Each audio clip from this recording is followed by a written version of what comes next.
Antagonistas nada mais são do que os personagens que vão contra, de alguma forma, o protagonista. Muitas pessoas confundem antagonistas com vilões, mas não é bem assim. Afinal, vilões são definidos quando eles têm atitudes vilanescas / malvadas, digamos assim, contra a sociedade, contra o senso comum. Antagonistas é simplesmente o cara que vai contra o protagonista, que geralmente é o mocinho, é o herói. Mas, por exemplo, se a gente estiver vendo uma história na perspectiva de um vilão, então o antagonista vai ser o mocinho, as autoridades. Então, sim, vilões geralmente são antagonistas, mas a palavra antagonista não significa vilão. E se tem uma obra que tem um perfeito exemplo do que é um antagonista de verdade, é Kingdom. Temos um vídeo aqui no canal sobre Kingdom, sobre o Kank especificamente, que para mim é o melhor personagem de Kingdom. Mas agora é hora de falar de outro personagem, um personagem que é bastante odiado pela comunidade de Kingdom, mas não dá pra negar que ele é um baita personagem. Esse alguém é um dos 3 grandes céus de Zal, grande general e estrategista, Hiboku. Pra quem não sabe, a história de Kingdom conta a história da unificação do Império Chinês, que aconteceu ali em 260 a.C.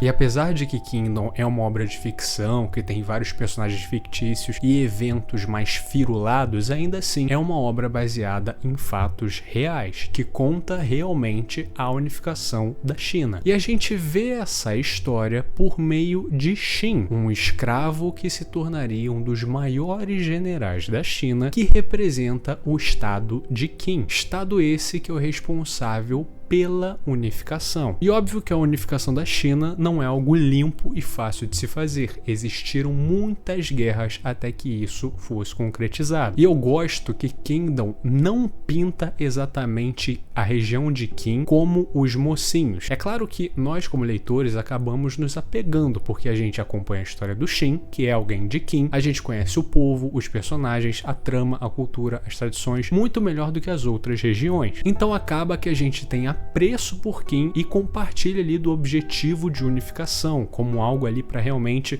ser um movimento que vai gerar muito sangue, mas no fim vai proporcionar uma paz, uma cessão das guerras, já que tudo vai ficar unificado, não vai ter por que guerrear entre si. Mas também mostra que o caminho para isso é muito sangrento e nada certo. Por mais que historicamente a gente sabe que a China vai acabar unificada, ainda assim o mangá faz um excelente trabalho para mostrar todas as dificuldades desse processo. E se tem um obstáculo principal da unificação de Qin na China toda, é Hiboku. E a maneira que ele é apresentado eu acho muito boa e que expressa muito bem essa parada do antagonista. Alguém que não necessariamente é um vilão, mas que por antagonizar o protagonista, que a gente tanto tem apreço, a gente acaba tendo uma visão de que ele é um vilão, uma pessoa má, mas não é bem assim. Hiboku aparece pela primeira vez na Batalha de Baiou, que é uma das primeiras retratadas no mangá. Afinal, pra quem não sabe, Kingdom é famoso por ser o melhor mangá de guerras mesmo, tanto de apresentar várias estratégias, como que funcionava a guerra naquela época e tudo que envolve esse mundo. Então, essa batalha acontece porque Qin começou a campanha dela de unificação. Então, o rei de Qin, o Eisei, mandou atacar uma das regiões e com isso a região de Zal ficou puta, com eles atacando para unificar. E com medo de que eles avançassem, conseguissem conquistar as coisas, eles agiram mais rápido e o rei de Qin mandou um dos seus 3 grandes céus, que é uma palavra bonita para os seus 3 grandes generais, um homem chamado Houken, para tentar batalhar contra Qin e invadir a cidade de Baiou. O intuito de fazer com que, já que eles estão focados a atenção na batalha de invasão a uma outra região, eles vão ter que agora prestar atenção na gente invadindo o território deles. E essa batalha de defesa da região de Qin, a batalha de Baiou, na qual Zal estava atacando Qin, é liderada pelo grande general Oki. Se você conhece minimamente Kingdom, você já deve ter visto essa cara por aí. E ele é uma das figuras mais amadas de Kingdom até hoje. E não é à toa, o general Oki, ele é apresentado a nós bem cedo conhecido na história já como o cara mais foda de Qin, tipo, o maior general, o cara mais forte. E ele é aquele clássico cara que é extremamente forte, que já tem uma reputação do caralho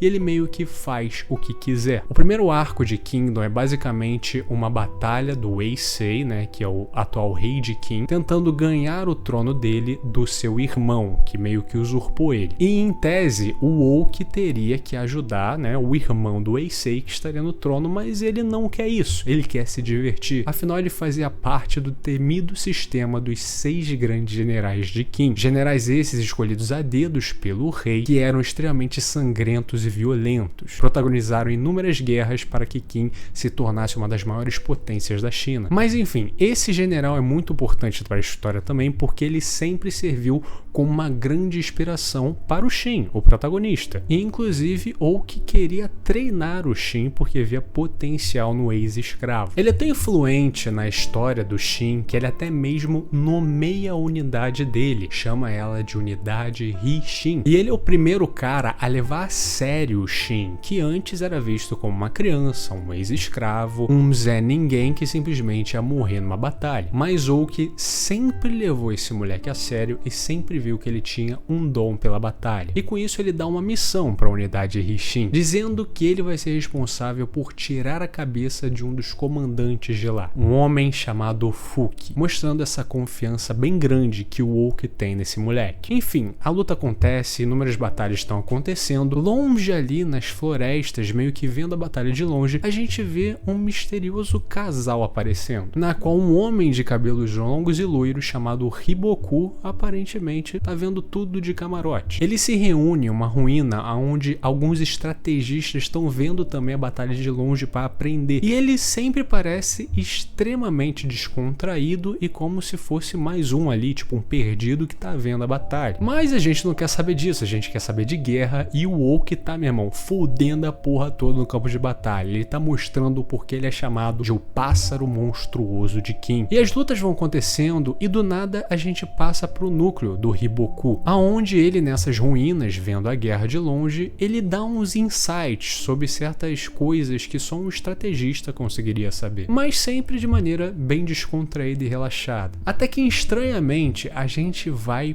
para a capital de Qin, aonde o rei Eisei está, na qual ele se encontra com Yotanwa, uma das generais de Qin, que é a líder das tribos da montanha, uma das primeiras aliadas do Eisei em toda essa história, na qual ela diz ali que desde que ele pegou o trono, ela tá na missão de unificar todas as tribos da montanha, conquistar todas elas. E eles cresceram tanto que eles colidiram com as tribos de homens a cavalo do norte, chamados Xiongnu. Essa tribo é diferente de todas as outras, eles são versados em guerra e são bem numerosos. E Eisei fala até mesmo que os estados eles acordaram em construir muralhas perto do território dessas tribos de tão perigosos que elas são. Então a Yotanwa fala que ela juntou um exército bem grande para exatamente lutar contra esses Xiongnu e conquistá-los. Porém Eisei percebe que ela chegou ilesa ao seu encontro, o que não é algo comum, e pergunta se ela os derrotou. Ela fala que não, então já é perguntado se ela perdeu, e ela fala que também não. Ela fala que quando eles chegaram no local,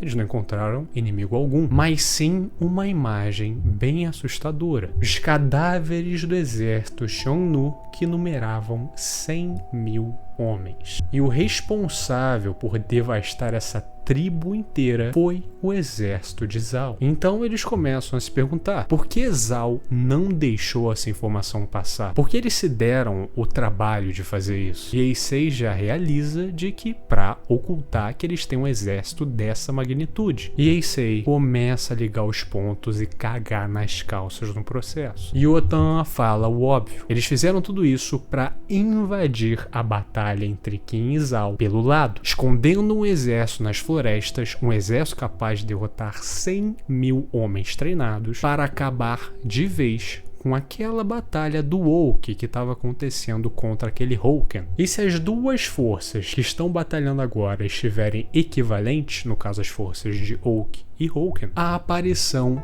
desse exército que matou a tribo Xiongnu vai virar o jogo contra Qin. E Otama continua falando que aqueles homens foram mortos em uma chacina unilateral. Eles não foram mortos por uma simples batalha, e sim por táticas. E o nome do homem responsável por tudo isso é Hiboku. E agora a gente já tem uma ideia bem concreta de quem esse cara é. Não demora muito tempo para aquele exército escondido de Zhao aparecer perto das ruínas onde Hiboku estava. Enquanto aqueles outros estrategistas não estão entendendo nada, Hiboku é agraciado como um general. Porém, voltamos para a guerra de novo, com agora Oki se mostrando para seu exército e indo para a batalha final rumo a matar um dos 3 grandes céus de Zhao, aquele tal de Houken. Eles começam uma batalha intensa e sim, o Hara, o mangaka de Kingdom, não sabe muito bem desenhar cavalo, mas não se importa com isso. Porém, com essa luta acontecendo, o exército enorme de Zhao se aproxima daquela batalha, fazendo o exército de Qin tremer de medo com a desvantagem numérica que eles estão presenciando. E com o Hiboku liderando eles, o General Oki sua pela primeira vez. Com as distrações criadas e um grande exército aparecendo, Houken consegue deferir um ataque final no General Oki. O exército de Zhao quer continuar, quer aniquilar todo o exército de Qin e conquistar o território deles. Mas Hiboku fala que o objetivo deles é a morte de Oki. Tendo alcançado esse fim, não há a menor razão para mais derramamento de sangue. Mortes sem sentido são a única coisa que eu não irei tolerar. A batalha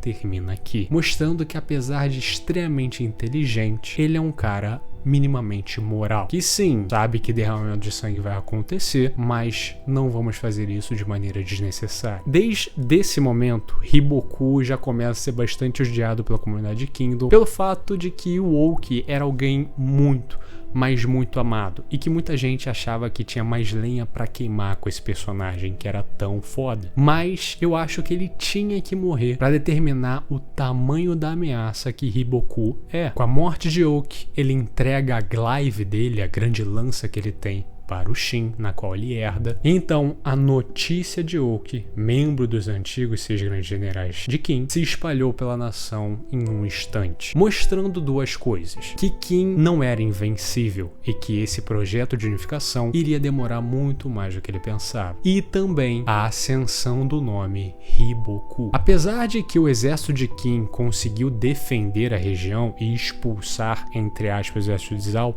que decidiu recuar pelas ordens do Hiboku, ninguém estava se sentindo vitorioso com a morte de alguém tão influente. É esse arco que nos introduz ao Hiboku e que mostra que ele é o maior obstáculo de Qin. Além de que ele forma um laço bem grande entre o Shin e o Hiboku, onde atualmente na obra a gente tem a clara certeza de que se o Shin conseguir matar o Hiboku ou derrotá-lo de alguma forma, ele vai ser considerado um grande general. Eu acho que essa introdução foi maravilhosa para esse grande antagonista. A gente vê que ele é um cara descontraído, mas ao mesmo tempo sabe o peso que um estrategista tem. Em Kingdom tem muito esse papo, que o estrategista sofre muito mais do que um general. Porque enquanto o general tá lá lutando com a galera e o caralho, o estrategista é literalmente o cara que manda homens morrerem ali e aqui pra vitória acontecer. Além de que ele é uma figura moral, ele faz o que é necessário e ele é alguém que acredita veementemente contra o ideal de unificação. Ele acha que isso é uma desculpa para mais sangue, para uma utopia impossível, de uma paz. Sendo que como você vai querer paz e não mais uma briga de território se você vai conquistar isso por meio de sangue e subjugação? Se a gente parar pra pensar e parar de clubismo, Hiboku tem um ponto. Tudo bem que o conservadorismo dele vai fazer com que a China continue com as suas recorrentes batalhas entre as regiões, mas talvez seja melhor do que uma unificação por meio de dominação e sangue. Porém, ele é um personagem muito odiado por causa do seguinte: se você acha que o Sukuna Jutsu Kaisen é alguém ajudado pelo roteiro, meu amigo, você não conhece o Hiboku. Realmente é algo que dá bastante raiva ver lutas na qual o Hiboku está incluso. Vou dar um exemplo: nos capítulos recentes, Hiboku ele meio que sai fugindo, o Shin persegue ele, Hiboku guia ele até um forte meio improvisado, Shin consegue tomar esse forte rapidamente, sem nenhum problema, porém, enquanto ele estava tentando tomar o forte, Hiboku já tinha fugido por um túnel subterrâneo que ele criou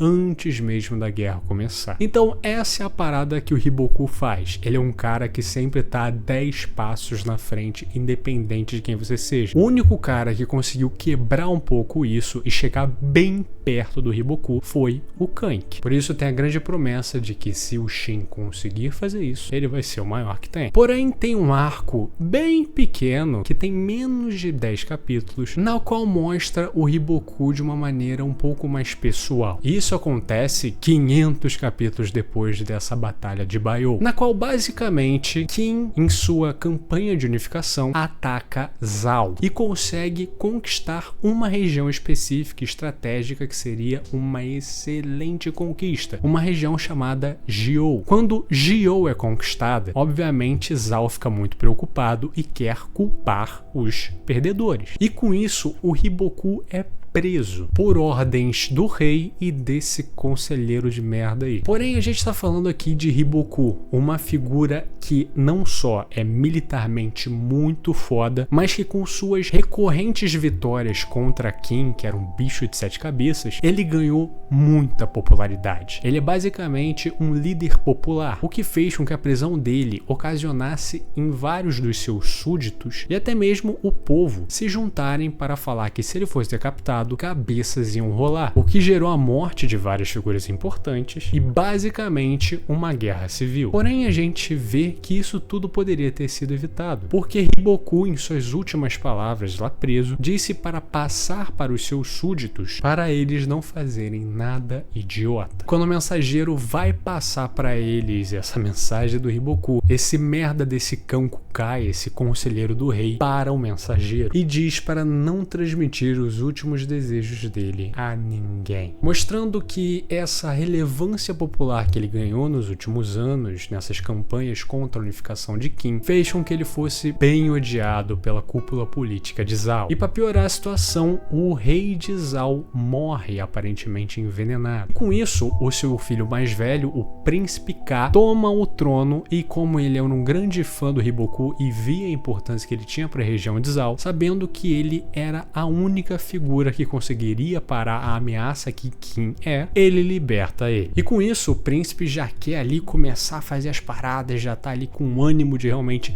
retomar o trabalho que o Hiboku estava fazendo, sendo que do nada, Kakukai aparece no Palácio Real e o príncipe fala ali pra ele se ajoelhar a ele é o rei agora, o caralho, sendo que ele aparece com um testamento do rei que morreu, que designa para sucedê-lo não o príncipe K, mas seu filho mais novo, o príncipe Sen, que é basicamente uma cópia do rei que morreu, um homem perverso que só quer gozar do poder que tem para fazer coisas bem escrotas e imorais. Obviamente, com o novo rei, Hiboku e até mesmo o príncipe K são considerados inimigos do Estado e são forçados a fugir da capital. Com Hiboku vendo que eles vão ter que fugir à força, eles começam a matar e não só se defender, porque ele sabe que Zal não vai perdoar. E com isso, obviamente, esse Kankukai puxou todas as cordinhas para isso acontecer e fala ali que eles não podem descansar até o príncipe K e o Hiboku estarem mortos, afinal eles são populares e eles são uma ameaça ao trono. Eles passam por poucas e boas tentando fugir da capital e arranjando um lugar seguro para conseguir respirar, e no fim das contas o príncipe K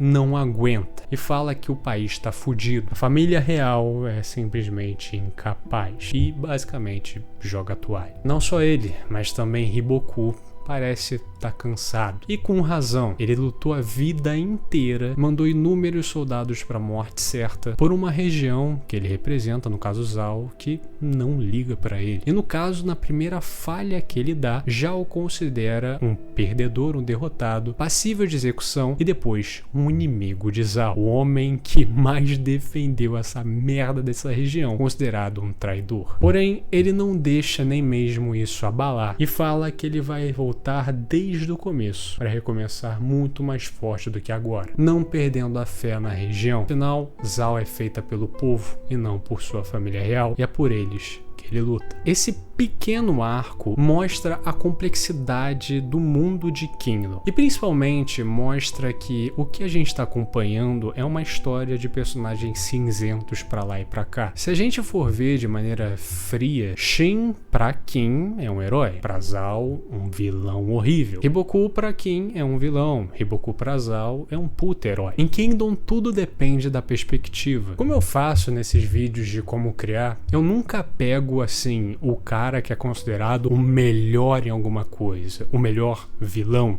o melhor protagonista. Nesses vídeos eu gosto de pegar aquelas pessoas que são diferenciadas naquele conceito. E Hiboku com certeza é um antagonista muito diferenciado. Porque ele não é alguém que só tá ali pra contrapor ao protagonista ou o lado do protagonista. Mas ele é um personagem que serve pra você falar tipo, porra, calma aí. Kim não é esse bando de herói que eu tô acompanhando, não. A China, que é contra a unificação, tem um ponto. E ele representa isso. Mas a gente está vendo aqui uma história na qual a gente está vendo a perspectiva de Kim, que a gente considera herói porque entende o objetivo, mas se a gente olhar de verdade, a unificação de Kim vai gerar inúmeras guerras, muito sangue, para ter uma finalidade de paz. Um objetivo que literalmente vilões têm. E o Hiboku, por mais que seja conservador, luta para que esse derramamento de sangue não aconteça. E que as coisas continuem como estão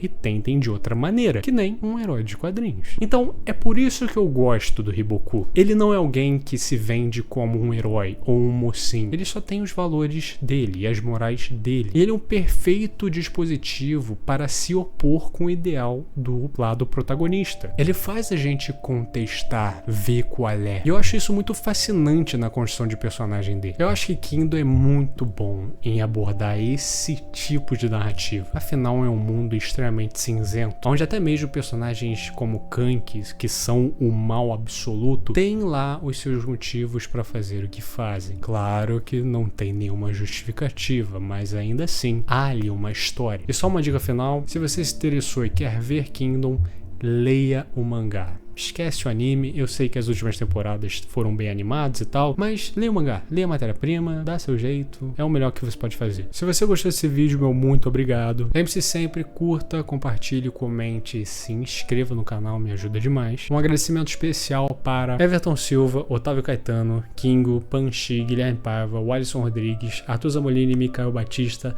Tauá, Francisco Júnior e Gustavo Alves, os membros aqui do canal. Muito obrigado, vocês são fodas demais. E se você quiser seguir o exemplo desses paladinos do inferno de Dante, considere ser um membro também. É uma coquinha, cervejinha que você deixa de beber no mês, então se tiver sobrando na sua carteira, por favor, considere. Tchau, tchau.